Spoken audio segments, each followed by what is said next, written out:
महाकुंभ में आई दुनिया की सबसे सुंदर साध्वी, जिन्होंने पूरा सोशल मीडिया हिलाकर रख दिया है। इनकी खूबसूरती के चर्चे पूरे देश में हो रहे हैं। आखिर इतनी सुंदर लड़की साध्वी क्यों बनी?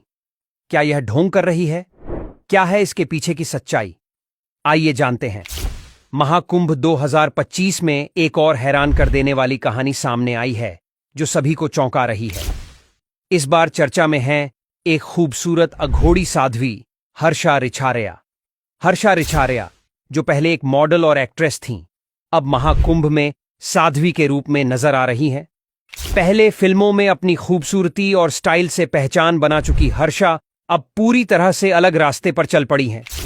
कई फिल्म डायरेक्टर उन्हें अपनी फिल्मों में लाने के लिए तैयार थे, लेकिन 2022 में उन्होंने अपना जीवन पूरी तरह से बदलने का बड़ा फैसला लिया। हर्षा ने साध्वी बनने का निर्णय लिया और आचार्य महामंडलेश्वर के मार्गदर्शन में आध्यात्मिक जीवन की ओर कदम बढ़ाया।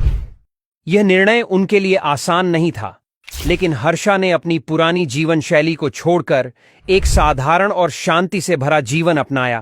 पहले वह ग्लैमरस दुनिया की चमक धमक में खोई रहती थीं, लेकिन अब वह एक साध्वी के रूप में समाज के भले के लिए काम कर रही हैं। हर्षा अब सिर्फ 30 साल की है, लेकिन उन्होंने जो कदम उठाया है वह बहुत प्रेरणादायक है। उनका मानना है कि असली सुख और शांति बाहर की चीजों से नहीं, बल्कि अंदर से आती है। पहले जहां वह अपनी खूबसूरती और शोहरत की वजह से फिल्म इंडस्ट्री में बहुत पॉपुलर थीं, अब उन्होंने अपने जीवन का असली उद्देश्य ढूंढ लिया है। हर्षा का कहना है कि वह अब बाहरी आकर्षणों और शारीरिक सुखों से ऊपर उठकर आंतरिक शांति और संतुलन की ओर बढ़ रही है। हर्षा का मानना है कि अगर कोई सच्ची संतुष्टि चाहता है, तो उसे बाहरी दुनिया की चीजों से नहीं, बल्कि अपनी आत्मा से शांति प्राप्त करनी चाहिए।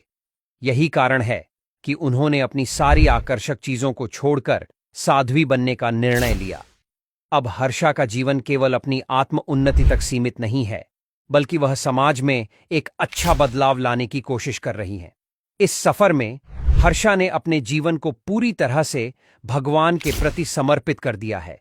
वह अब खुद को समाज में एक पॉजिटिव इम्पैक्ट डालने के लिए कोशिश कर रही हैं।